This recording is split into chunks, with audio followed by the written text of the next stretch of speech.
তো hello guys, চলে এলাম আমার খেলার খবর চ্যানেলে বিগ আপডেট নিয়ে। তো চলো বন্ধুরা, খুব গুরুত্বপূর্ণ আপডেট নিয়ে চলে এসেছি। ফুল ভিডিওটা দেখতে থাকো, স্কিপ করবে না। স্কিপ করলে ভিডিওর মধ্যে অনেক কিছু মিস করবে। এবং এই খেলার খবর চ্যানেলে যারা নতুন আছে অবশ্যই এই খেলার খবর চ্যানেলটা সাবস্ক্রাইব করে পাশে থাকো এবং পাশে থাকা ব্ল্যাক ঘন্টাটাকে ঢং করে বাজিয়ে দাও। বেশি বেশি লাইক এবং কমেন্ট করে দাও, যাতে মোটিভেট হয়ে তোমাদের এই খেলার খবর চ্যানেলে আমি ফার্স্ট আপডেট দিতে পারি। তো চলো বন্ধুরা, ফার্স্ট যে আপডেটটা নিয়ে কথা হলো, খুব গুরুত্বপূর্ণ একটা আপডেট তোমাদেরকে শেয়ার করতে চলেছি ভিডিওর মধ্যে। তো মোহনবাগান শিবিরের কর্মকর্তা দেবাশিস দত্ত কিন্তু একটা বড় মন্তব্য করেছে বা একটা বড় বিশাল রেকর্ডের কথা বলেছে। তো অবশ্যই সত্যি মেরিনাস এরিনার তরফ থেকে জানা গেছে এমবিএসজি শিবির কিন্তু 1000 পয়েন্টের একটা বিশাল রেকর্ড গড়ল, যেটা কোনো টিম এখনো পর্যন্ত এত পয়েন্ট আর্ন করতে পারেনি আইএসএল কেন, অন্য লিগেও প্রায় 1000 পয়েন্ট পুরোপুরিভাবে তারা জিতলো। মানে একটা বিশাল রেকর্ড, 1000 পয়েন্ট আর্ন করেছে।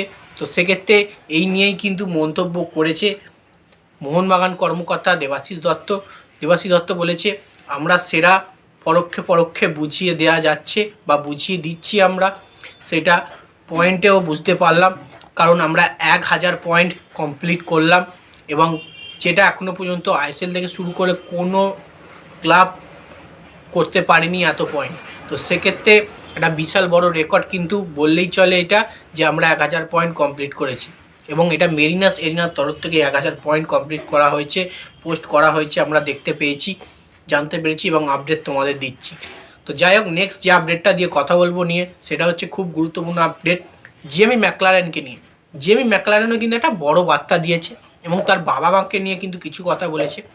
তো জেমি ম্যাকলারেন বলেছে, আমি এমনই একটা ক্লাবে খেলছি, অবশ্যই সম্মানজনক ক্লাব, প্রচুর পরিমাণে সমর্থক থাকে। এই কথাগুলো কিন্তু এর আগেও সে বলেছি এবং তার বাবা মাও এই মোহনবাগান ক্লাবকে কিন্তু প্রচুর পরিমাণে ভালোবেসে ফেলেছে এবং ছেলের খেলা দেখতে কিন্তু কলকাতায় এসেছে এবং টেবিলের লাস্ট ম্যাচও কিন্তু তারা দেখতে এসেছিল স্টেডিয়ামে।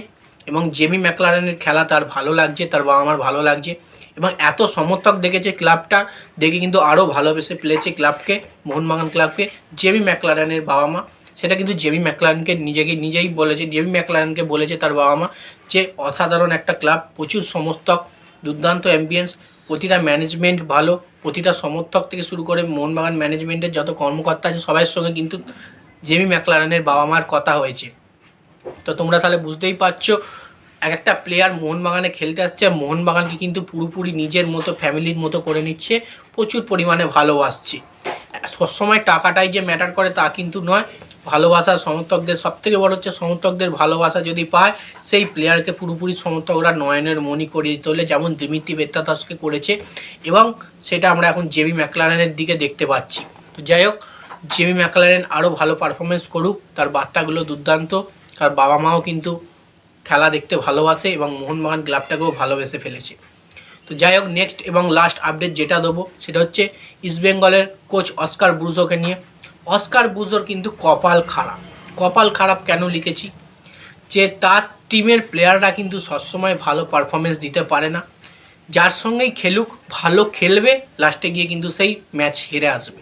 কাল কিন্তু ACL 2 এর খেলা ছিল চ্যাম্পিয়ন্স লিগে, তো এই ম্যাচে কিন্তু 2-1 গোলে কিন্তু হেরেছে ইস্টবেঙ্গল এফসি এবং ইস্টবেঙ্গল এফসি হেরে সব দিক থেকেই কিন্তু ছিটকে গেছে, যেমন আইএসএল থেকে ছিটকেছে, আই লিগ থেকে ছিটকেছে, একমাত্র কলকাতা লিগেই তাদের টিম মোটামুটি ভালো হয়, এছাড়া কোনো বড় লিগ যেগুলো হয় সেখানে কিন্তু ইস্টবেঙ্গল দুর্দান্তভাবে টিম করতে পারে না। তাদের মেজর সবসময় একটাই খারাপ, যে প্রতিটা চোটগ্রস্ত প্লেয়ারকে কিন্তু তারা সাইনিং করায়, মানে যে সমস্ত বিদেশি তারা আনে সব কটারই চোট আঘাত পেয়ে আছে, তাদেরকে নিয়ে আসে, তারা কিন্তু পুরোপুরিভাবে কন্টিনিউ করতে পারে না এবং ভালো পারফরমেন্স দিতে পারে না।